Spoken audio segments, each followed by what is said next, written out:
Assalamualaikum warahmatullahi wabarakatuh. Pernahkah kamu merasa sudah beribadah, sudah belajar agama, sudah mengejar kebaikan, tapi hati tetap kosong, gelisah dan sepi tanpa sebab yang jelas? Seolah ada sesuatu yang hilang, namun kamu tidak tahu apa namanya. Hati-hati, bisa jadi bukan imanmu yang lemah, tapi justru Allah sedang memanggilmu ke tingkat yang lebih dalam. Ada satu rahasia dalam tasawuf yang tidak diajarkan secara terbuka. Bukan karena ia sesat, tapi karena tidak semua hati siap menerimanya. Rahasia ini tidak membuatmu merasa suci, justru membuatmu hancur perlahan. Namun dari kehancuran itulah ketenangan sejati lahir. Jika selama ini kamu mengira kedekatan dengan Allah selalu terasa indah dan menenangkan, maka video ini bisa mengguncang pemahamanmu. Karena semakin dekat seorang hamba, terkadang justru semakin sunyi perjalanannya. Jangan tonton video ini jika kamu hanya ingin motivasi ringan. Tapi jika hatimu sedang bertanya, sedang lelah, dan diam-diam ingin mengenal Allah bukan sebagai konsep, melainkan sebagai kehadiran, maka tetaplah di sini. Karena mungkin tanpa sadar, kamu sedang berada di ambang tasawuf tertinggi. Bab 1, pintu yang tidak terlihat. Ada rahasia yang tidak pernah dituliskan di papan-papan kajian, tidak diumumkan di mimbar, dan tidak diwariskan lewat buku-buku populer. Rahasia ini hanya bergetar di dada mereka yang berani diam cukup lama, hingga suara dunia melemah dan suara batin mulai terdengar. Tasawuf tertinggi bukan tentang pakaian zuhud atau kata-kata indah, melainkan tentang keberanian menatap ke dalam diri sendiri, tanpa topeng, tanpa pembelaan, tanpa ingin terlihat suci. Di titik inilah pencarian dimulai, bukan dengan langkah kaki, tetapi dengan runtuhnya kesombongan paling halus dalam jiwa. Kebanyakan manusia mengira mereka mencari Allah, padahal yang mereka cari hanyalah rasa aman, pengakuan dan ketenangan versi ego. Inilah tirai pertama yang jarang disadari. Tasawuf tidak menolak ibadah, tidak meniadakan syariat, tetapi ia bertanya dengan sangat pelan namun tajam. Untuk siapa semua ini dilakukan? Pertanyaan ini tidak untuk dijawab cepat-cepat. Ia seperti cahaya redup yang perlahan membuka ruang gelap dalam hati, memaksa kita jujur pada niat yang selama ini kita bungkus dengan dalil. Pada tingkat tertentu, seorang pencari akan mengalami kelelahan spiritual. Doa terasa hampa, zikir terasa mekanis, dan ayat-ayat yang dulu menggetarkan kini terdengar biasa. Banyak yang mundur di titik ini mengira imannya melemah. Padahal justru disinilah pintu tasawuf tertinggi mulai terbuka. Allah sedang mengosongkan rasa agar manusia tidak lagi bergantung pada sensasi rohani, melainkan berserah murni pada Dia yang tidak terikat rasa apapun. Tasawuf mengajarkan sesuatu yang sangat sunyi namun mengguncang, bahwa hijab terbesar antara hamba dan Tuhan bukanlah dosa besar, melainkan perasaan sudah sampai. Ketika seseorang merasa dirinya paham, merasa lebih dalam, merasa lebih dekat, saat itulah jarak sejati terbentuk. Para arif tidak sibuk membuktikan kedalaman mereka, karena semakin dekat seseorang kepada Allah, semakin ia merasa tidak tahu apa-apa. Ketidaktahuan ini bukan kebodohan, melainkan kerendahan yang hidup. Maka bab ini bukan undangan untuk merasa istimewa, tetapi peringatan lembut bagi jiwa yang ingin melangkah lebih jauh. Jika hatimu terusik, jika ada rasa tidak nyaman namun juga penasaran, itu pertanda baik. Tasawuf tertinggi tidak menjanjikan ketenangan instan, tetapi kejujuran total. Dan hanya mereka yang berani kehilangan dirinya, yang perlahan akan diperkenalkan pada rahasia tentang siapa dirinya yang sebenarnya. Bab 2, kehancuran yang menyelamatkan. Ada satu fase dalam perjalanan batin yang sering disalahpahami sebagai kegagalan, padahal ia adalah undangan paling halus dari Tuhan. Fase ini datang ketika keyakinan lama mulai runtuh, pegangan intelektual terasa rapuh, dan logika yang dulu menenangkan kini tak lagi mampu menjelaskan apapun. Banyak orang ketakutan saat sampai di sini, karena seolah-olah iman mereka dicabut, padahal yang sedang dihancurkan bukan iman, melainkan ilusi tentang iman. Tasawuf tertinggi selalu dimulai dengan kehancuran yang tidak bisa dijelaskan kepada siapapun. Pada saat ini, seseorang mulai sadar bahwa ia selama ini mengenal Allah lewat konsep, bukan kehadiran. Nama-nama Allah dihafal, sifat-sifatnya dipelajari, namun hati belum benar-benar tunduk. Ketika konsep itu runtuh, jiwa seperti kehilangan pegangan, terapung dalam kekosongan. Inilah momen yang sangat ditakuti oleh ego, karena ia tidak lagi punya sesuatu untuk dibanggakan. Namun justru di ruang kosong inilah, tauhid yang hidup mulai bernafas perlahan. Kehancuran ini tidak datang dengan suara keras. Ia hadir dalam kegelisahan yang tak bisa dijelaskan.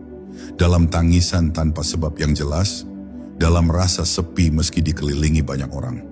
Tasawuf tidak mengajarkan untuk lari dari keadaan ini, tetapi untuk duduk bersamanya. Karena siapapun yang berani bertahan di titik ini akan menyadari satu hal yang mengejutkan, bahwa selama ini yang merasa beribadah bukanlah ruh, melainkan diri palsu yang ingin merasa benar dan aman. Disinilah makrifat mulai berbisik, bukan lewat kata-kata, tetapi lewat kesadaran yang menusuk lembut, bahwa segala amal, ilmu, dan kesalehan tidak pernah benar-benar milik kita. Semuanya hanyalah titipan yang sewaktu-waktu bisa diambil kembali.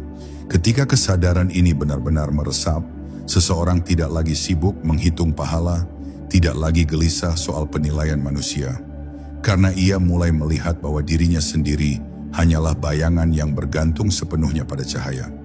Bab ini mengajarkan satu rahasia yang jarang dibicarakan, bahwa Allah lebih dekat saat kita hancur dibanding saat kita merasa kuat.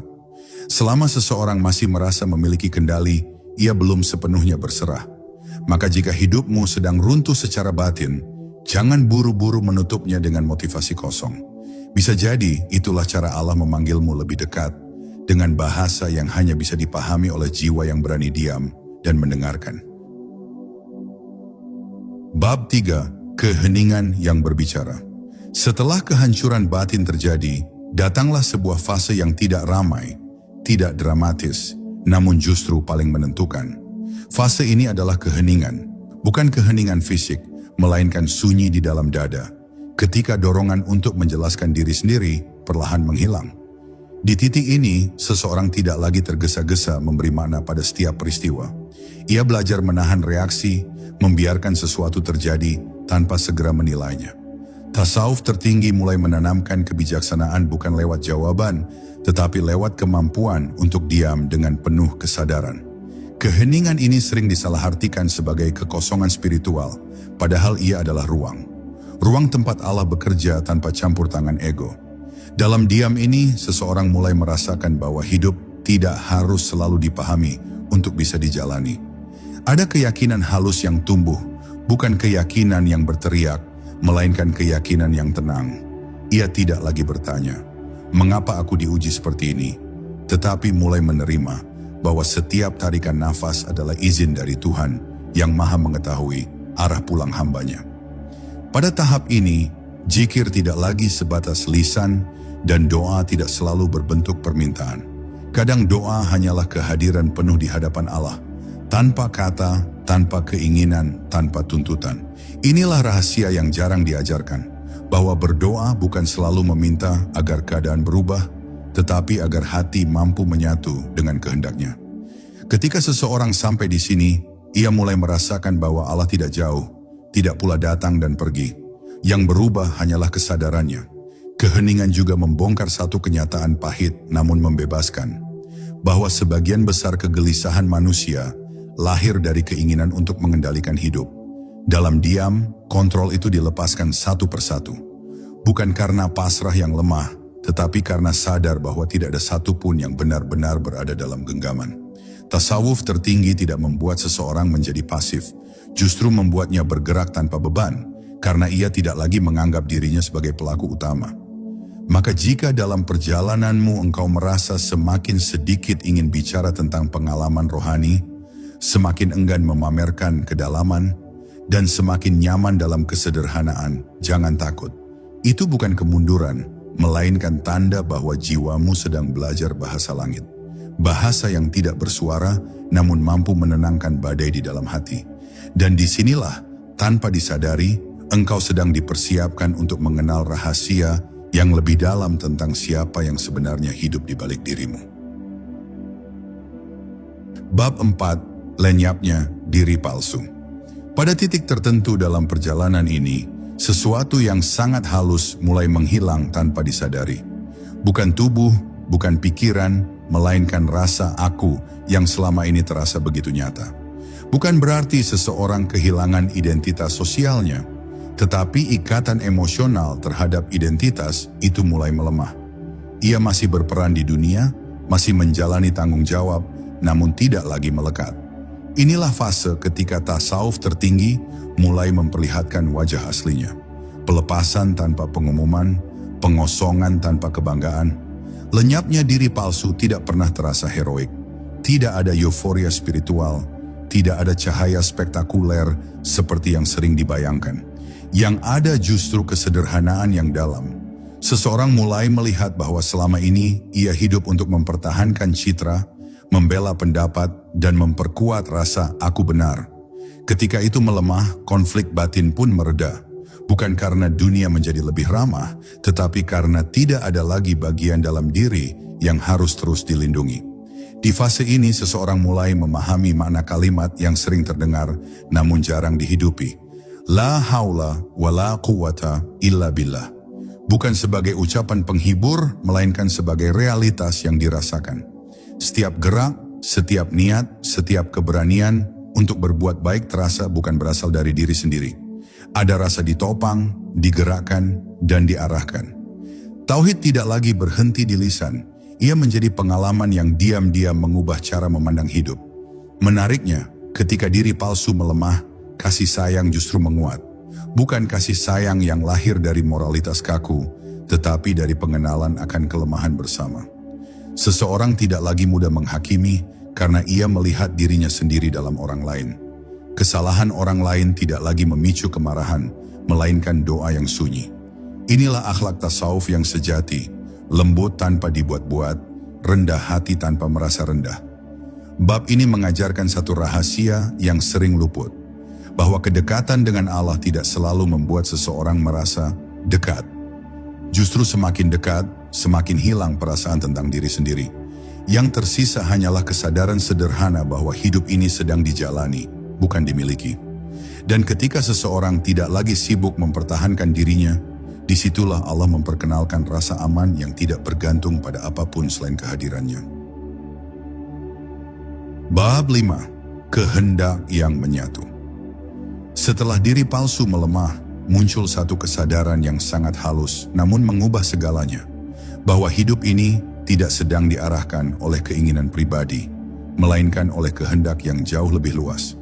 Di tahap ini, seseorang mulai merasakan perbedaan antara keinginan dan panggilan. Keinginan datang dari kegelisahan, dari rasa kurang, dari dorongan untuk mengisi kekosongan. Sedangkan panggilan hadir dengan tenang, tanpa paksaan, namun terasa pasti. Tasawuf tertinggi mengajarkan untuk mengenali perbedaan ini, karena di sanalah letak kebebasan sejati.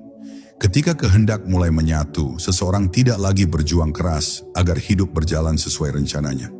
Bukan karena ia menyerah, tetapi karena ia memahami bahwa ada kecerdasan ilahi yang bekerja jauh melampaui perhitungan manusia.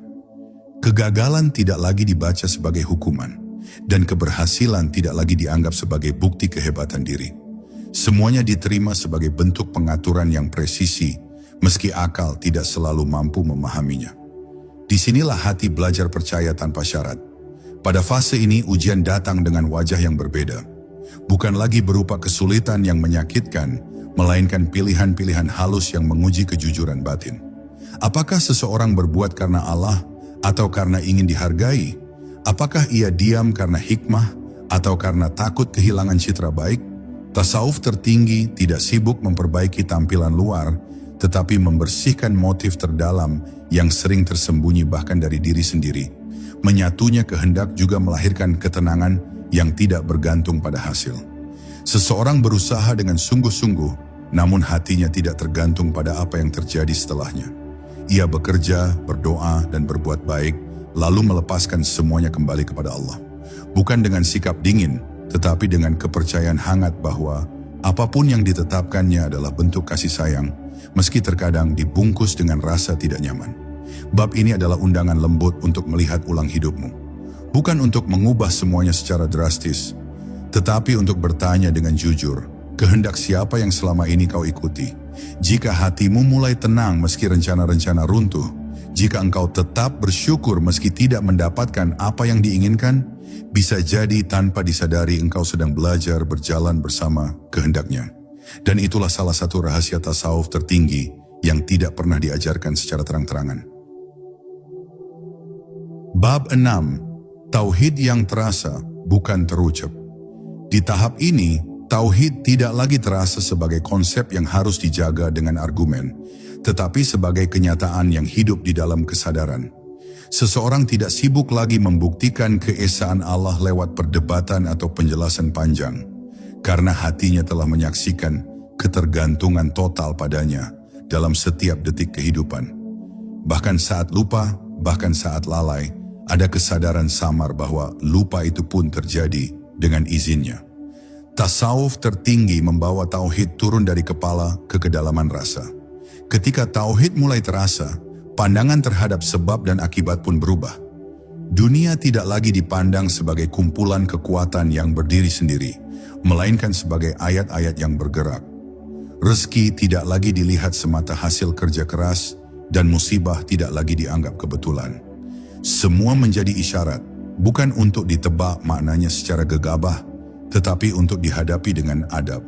Inilah pergeseran besar yang jarang disadari. Dari mencari penjelasan, menuju menjaga sikap batin. Pada fase ini, seseorang mulai berhati-hati terhadap rasa aku melakukan. Ia tetap beramal, tetap berjuang, namun di dalam hatinya ada pengakuan lembut bahwa semua kemampuan hanyalah pinjaman. Bahkan niat baik pun disadari sebagai karunia. Kesadaran ini melahirkan rasa syukur yang tidak meledak-ledak, tetapi menetap. Syukur yang tidak menunggu nikmat besar, karena ia hadir bahkan dalam hal-hal kecil yang dulu luput dari perhatian. Tauhid yang terasa juga mengubah cara memandang manusia lain. Tidak ada lagi musuh sejati, tidak ada pula figur yang diagungkan secara berlebihan. Semua dilihat sebagai makhluk yang sedang digerakkan menuju pelajaran masing-masing. Ketika disakiti, hati tidak langsung bereaksi dengan dendam, tetapi bertanya pelan, pelajaran apa yang sedang dititipkan di sini? Pertanyaan ini tidak membuat seseorang lemah, justru membuatnya bebas dari jerat emosi yang melelahkan. Bab ini mengajakmu menyelam lebih dalam, bukan untuk merasa lebih benar, tetapi untuk merasa lebih kecil di hadapan yang maha besar. Jika suatu hari engkau merasakan bahwa segala sesuatu terasa cukup, bukan karena hidup sempurna, tetapi karena hatimu tidak lagi menuntut dunia, berlutut pada keinginanmu, itu tanda bahwa tauhidmu sedang belajar berbicara tanpa suara. Dan disitulah tasawuf tertinggi mulai menampakkan ketenangannya yang sunyi namun kokoh. Bab 7. Hidup tanpa merasa memiliki. Pada fase ini, seseorang mulai menjalani hidup dengan cara yang terlihat sama dari luar, namun sangat berbeda di dalam. Ia masih bekerja, mencintai, berkeluarga, dan bermasyarakat, tetapi ada jarak batin yang sehat antara dirinya dan semua itu. Bukan jarak dingin, melainkan kesadaran bahwa tidak ada satu pun yang benar-benar bisa dimiliki. Segalanya hadir sebagai titipan, dan titipan tidak menuntut penguasaan, hanya amanah. Tasawuf tertinggi mengajarkan seni hidup tanpa menggenggam terlalu erat. Ketika rasa memiliki memudar, ketakutan pun ikut melemah. Takut kehilangan, takut gagal, takut tidak dihargai, semuanya perlahan kehilangan cengkeramannya. Bukan karena seseorang menjadi kebal rasa, tetapi karena ia sadar bahwa yang memberi dan mengambil adalah zat yang sama. Kesadaran ini tidak membuatnya pasif, justru membuatnya berani. Berani mencintai tanpa syarat, berani berbuat baik tanpa jaminan balasan, berani jujur meski berisiko. Di titik ini, keikhlasan tidak lagi menjadi target yang dikejar, melainkan keadaan yang tumbuh alami. Seseorang tidak lagi sibuk bertanya, apakah dirinya sudah ikhlas atau belum, karena pertanyaan itu sendiri lahir dari rasa memiliki. Ketika semua diserahkan kembali kepada Allah, ikhlas tidak perlu diumumkan. Ia hadir sebagai ketenangan yang tidak membutuhkan pengakuan. Amal menjadi ringan karena tidak dibebani harapan tersembunyi. Hidup tanpa merasa memiliki juga mengubah cara menghadapi kehilangan. Kesedihan tetap ada, air mata tetap mengalir, namun tidak ada pemberontakan batin. Seseorang menangis tetapi hatinya tidak memprotes takdir. Ia tahu bahwa yang kembali kepada Allah hanyalah apa yang sejak awal memang miliknya. Kesadaran ini tidak menghilangkan rasa duka, tetapi menjaga jiwa agar tidak hancur olehnya. Bab ini adalah pelajaran tentang kebebasan yang jarang dipahami. Bukan kebebasan untuk melakukan apa saja, melainkan kebebasan dari belenggu keterikatan. Jika engkau mulai merasa damai meski tidak menguasai apapun, jika engkau bisa bersyukur tanpa harus memastikan masa depan aman, maka engkau sedang berjalan di jalan sunyi para arif. Jalan yang tidak menjanjikan kemilau dunia, tetapi menghadirkan kelapangan yang tidak bisa dibeli oleh apapun. Bab 8. Allah yang dekat tanpa jarak. Pada tahap ini, kedekatan dengan Allah tidak lagi dirasakan sebagai sesuatu yang dicapai, melainkan disadari sebagai sesuatu yang selalu ada. Tidak ada lagi perjalanan ke arahnya, karena hati mulai memahami bahwa tidak pernah ada jarak sejak awal. Yang ada hanyalah kesadaran yang tertutup dan kini perlahan terbuka. Tasawuf tertinggi tidak membawa seseorang terbang menjauh dari dunia, justru membuatnya hadir penuh di setiap detik. Karena setiap detik terasa berada dalam pengawasan dan kasih sayangnya. Kedekatan ini tidak selalu menghadirkan rasa haru atau getaran emosional. Justru sering hadir dalam bentuk kesederhanaan yang sangat tenang.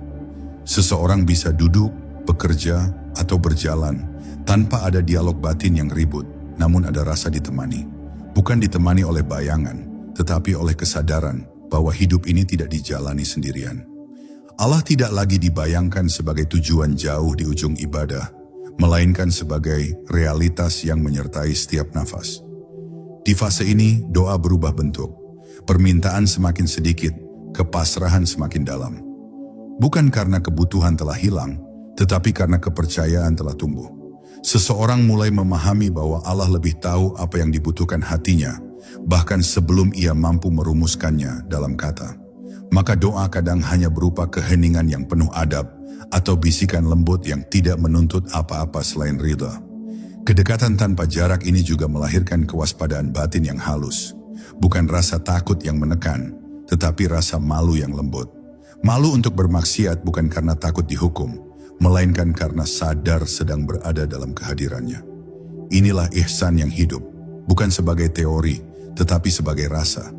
Rasa bahwa setiap pilihan kecil pun dilihat, bukan untuk dicari-cari kesalahannya, tetapi untuk diarahkan dengan kasih. Bab ini bukan tentang pengalaman luar biasa, melainkan tentang kembalinya jiwa ke keadaan paling alami. Jika suatu hari engkau merasakan bahwa menyebut nama Allah tidak lagi terasa jauh, bahwa kesendirian tidak lagi menakutkan, dan bahwa hidup apa adanya pun terasa cukup, bisa jadi engkau sedang menyentuh rahasia besar ini. Rahasia bahwa Allah tidak pernah jauh, hanya hati yang terlalu sibuk untuk menyadari kedekatannya.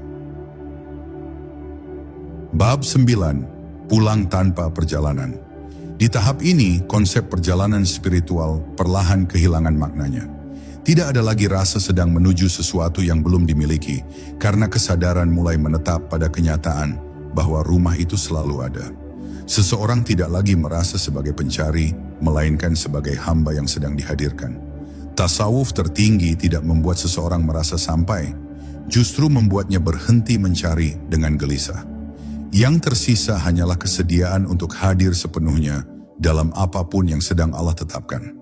Pulang tanpa perjalanan berarti berhenti melarikan diri dari diri sendiri. Tidak ada lagi upaya menjadi sosok ideal versi spiritual. Tidak ada lagi tuntutan untuk selalu terlihat tenang atau bijak. Kejujuran batin menjadi fondasi. Ketika lelah, ia mengakui lelah. Ketika takut, ia mengakui takut. Namun semua itu dihadapkan kepada Allah tanpa drama dan tanpa tuntutan. Inilah kepulangan yang sunyi. Kembali menjadi hamba apa adanya. Pada fase ini, waktu terasa berbeda. Masa lalu tidak lagi terus ditarik sebagai penyesalan, dan masa depan tidak lagi dikejar sebagai jaminan. Seseorang hidup di saat ini dengan penuh adab. Bukan karena tidak peduli, tetapi karena sadar bahwa saat inilah satu-satunya ruang perjumpaan dengan Allah. Setiap detik menjadi bernilai, bukan karena produktivitas, tetapi karena kehadiran. Pulang juga berarti berdamai dengan takdir yang pernah dilawan. Luka-luka lama tidak harus hilang, tetapi tidak lagi menentukan arah hidup. Seseorang melihat bahwa bahkan kesalahan dan kegagalan adalah bagian dari jalan pulang yang tidak bisa dilewati orang lain. Tidak ada iri pada perjalanan orang lain, karena setiap jiwa memiliki pintu kepulangannya sendiri. Kesadaran ini melahirkan ketenangan yang tidak mudah goyah oleh perbandingan. Bab ini adalah pengingat yang lembut namun mendalam, bahwa pencarian terpanjang seringkali berakhir di titik paling dekat. Jika engkau mulai merasa tidak perlu lagi membuktikan kedalaman spiritualmu, jika engkau nyaman menjadi hamba tanpa label, maka jangan heran. Bisa jadi engkau sedang berada di ambang rahasia besar tasawuf tertinggi, bahwa pulang bukan tentang bergerak jauh, tetapi tentang berhenti melawan dan mulai menerima sepenuhnya. Bab 10, hidup sebagai ayat yang berjalan. Pada puncak perjalanan ini, tasawuf tertinggi tidak lagi berbicara tentang pengalaman batin yang tersembunyi, melainkan tentang cara hidup yang sangat sederhana, namun penuh makna. Seseorang tidak merasa membawa rahasia besar, tidak pula merasa memiliki kedudukan khusus di sisi Allah. Justru ia merasa ringan, seperti beban panjang yang akhirnya diletakkan. Hidup tidak lagi dijalani untuk membuktikan apapun, tetapi untuk menyaksikan. Menyaksikan bagaimana Allah bekerja melalui dirinya, tanpa harus ia klaim sebagai miliknya. Di tahap ini, keberadaan seseorang menjadi doa yang diam. Ucapannya tidak banyak, tetapi kehadirannya menenangkan. Bukan karena ia sengaja ingin menenangkan, melainkan karena hatinya tidak lagi ribut. Ia mendengar lebih banyak daripada berbicara, memahami lebih dulu sebelum menilai. Orang seperti ini sering tidak dikenali sebagai ahli tasawuf karena tidak menampilkan ciri-ciri khusus. Justru disitulah rahasianya. Ia larut dalam kemanusiaan tanpa kehilangan kesadaran ketuhanan. Hidup sebagai ayat yang berjalan berarti setiap tindakan kecil memiliki niat yang bersih. Bekerja bukan sekadar mencari hasil, tetapi menjaga amanah. Berinteraksi bukan untuk memenangkan pendapat, tetapi untuk menjaga adab. Bahkan diam pun memiliki makna, karena diamnya bukan pelarian, melainkan pilihan sadar. Tasawuf tertinggi tidak memisahkan dunia dan akhirat. Ia menyatukan keduanya dalam satu tarikan nafas yang jujur. Pada fase ini, seseorang tidak lagi sibuk memperbaiki dunia, karena ia sadar dunia akan berjalan sesuai ketetapannya.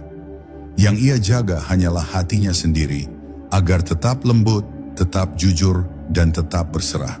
Jika ia jatuh, ia bangkit tanpa membenci dirinya. Jika ia salah, ia bertaubat tanpa drama. Semua dijalani dalam kesadaran bahwa rahmat Allah selalu lebih luas daripada pemahaman manusia. Bab terakhir ini bukan penutup, melainkan pembukaan yang sesungguhnya.